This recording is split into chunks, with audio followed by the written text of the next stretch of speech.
Good Friday morning, and thank you for joining us on KARE 11 News Now. I'm Jason Hackett. Let's get right to your headlines. Breaking this morning, the Minnesota Timberwolves and Lynx have a new owner. According to Shams Charania, business leader Mark Stad just completed a deal to become the controlling owner and largest shareholder of the teams. According to Charania, Stad bought the majority of co-owner Mark Lowry's stake for $4.5 billion.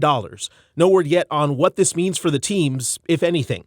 We'll be following this story all day. Stick with KARE 11 for the very latest. Severe weather finally moving out of Minnesota a few hours ago. West of the Twin Cities, they saw a possible tornado and large hail, and we've been gathering your photos all morning long here. Audrey Russo is at the live desk with a closer look.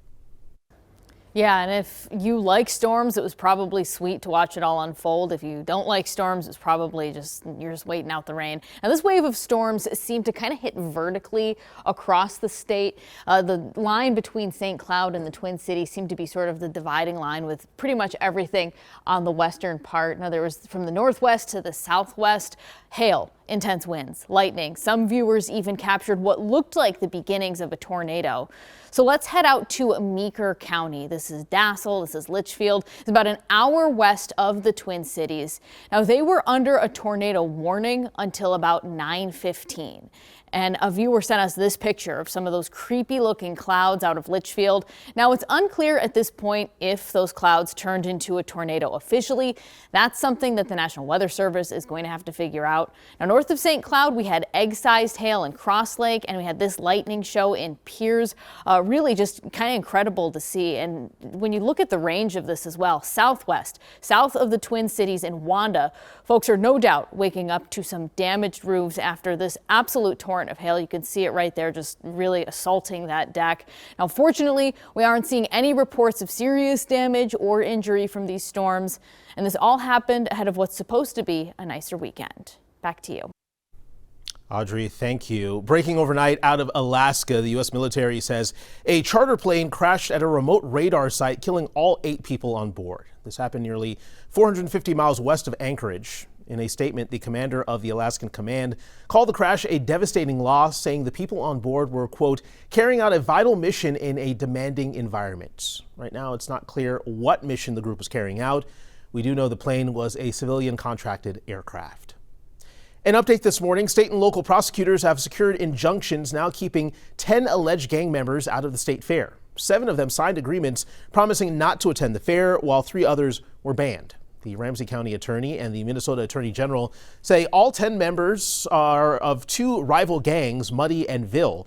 Prosecutors say they found social media posts from the groups promoting, quote, the biggest fight of the summer at the fair.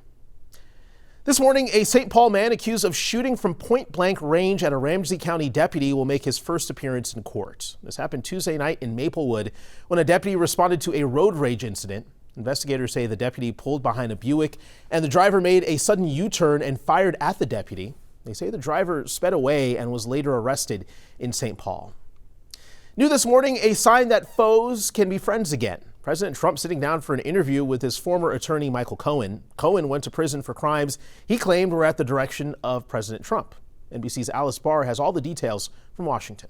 Hi there. The interview aired on Cohen's new radio show, and he played the song "Why Can't We Be Friends" as he looks to resuscitate a tumultuous relationship that very publicly imploded. From bitter feud to old friends, President Trump joining his former lawyer Michael Cohen on his new radio show, acknowledging a highly public rift. You and I have obviously traveled a pretty rocky road together. After more than a decade as Mr. Trump's devoted fixer that included saying he would take a bullet for his boss, Cohen turned against him while under investigation back in 2018.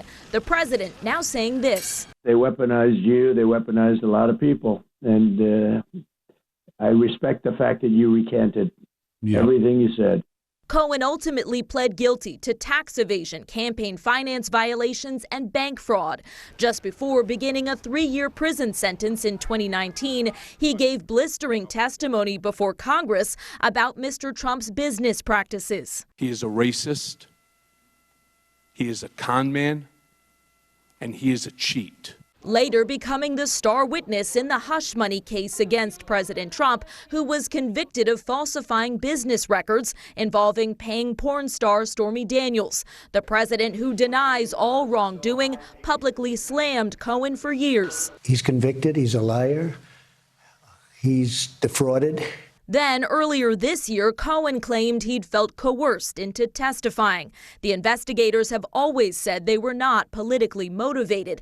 Cohen now saying his relationship with the president is being resuscitated. Forgiveness does not mean amnesia. While telling CNN he has requested a pardon from the White House, but has not directly asked that of President Trump. CNN is also reporting that a White House official said its clemency review team is not tracking a request from Cohen right now. While in that interview, President Trump also defended his decision to go to war with Iran, saying he would do it again 100 times because they cannot have a nuclear weapon. In Washington, Alice Barr, NBC News. Right now, concern is rising over the economic impacts a new detention facility will bring to a Minnesota community. A town hall in Appleton wrapped up last night where lawmakers answered questions for the first time about that facility. The former private prison will start housing adult detainees in October. The federal government agreed to a 5-year contract with the seller, CoreCivic. Some residents are concerned the area will lose tax revenue since federal property is exempt. Tax records confirm the city usually collects about $500,000 that officials confirm they expect to lose by 2028. Lawmakers asking residents to accept the change. Keep that in the back of your mind, and before you go and build a 85-unit apartment building, realize that, yeah, things can change, government can change, but again, to me, it's a pretty sure thing for the 5 years of the project, and hopefully we can make changes so these aren't needed anymore down the road. Meanwhile, CoreCivic says it wants to partner through an agreement called a Memoranda of Understanding to ensure it's operating in a way it says will mutually benefit the community. A new pushback right now to end flock camera contracts in St. Paul. Next week, the City Council will consider a resolution getting rid of the controversial license plate readers. Right now, St. Paul has 12 flock cameras. 2 are run by police. The other 10 are run by the Ramsey County Sheriff's Office. Supporters say the cameras help prevent crime, but others say they're worried about how Flock's data is shared and who can access it. The City Council will meet next Wednesday. Turning now to a traffic impact alert right now, but this is the good kind, so don't worry. Highway 280 reopened at midnight. It's just in time for the Great Minnesota Get-Together. This is the area we're talking about between Roseville all the way down to St. Paul. You can see Falcon Heights right there in the middle. Of course, that's where the fairgrounds are located. Megan McPherson has the very latest.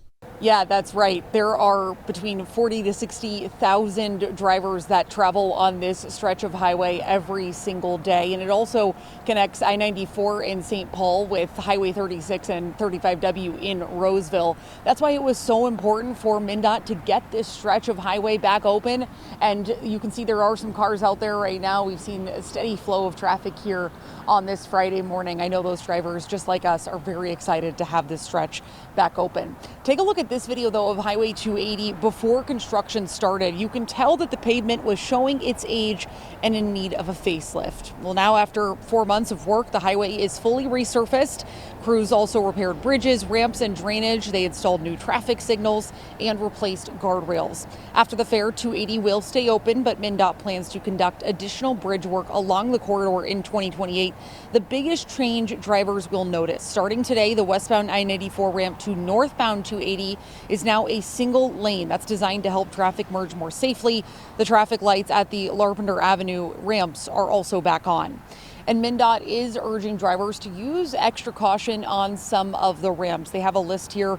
They want drivers to use extra caution around the northbound ramps at Como Avenue, Eustis Street, and Hunting Valley Road, as everyone gets used to these new traffic patterns and as drivers get used to traveling on this stretch of highway that has been closed for the last 4 months. Back to you. Megan, thank you. We are just a day away from the Vikings' return to US Bank Stadium, but don't get too excited. You're not going to see too many big names on the field tomorrow. Head coach Kevin O'Connell confirmed Kyler Murray and the starters will not play tomorrow against the Ravens, so their joint practice was the final real work of the week. Now the rest of the QB room is set to take over. That's why these joint practices are so important, just because we're not getting those game reps until the season actually starts. So getting those game reps with Humphreys and Wiggins on the other side, it was definitely work to be done, and it was great work. Let's just start the regular season already. I cannot wait. Stick with us. More news and weather right after the break.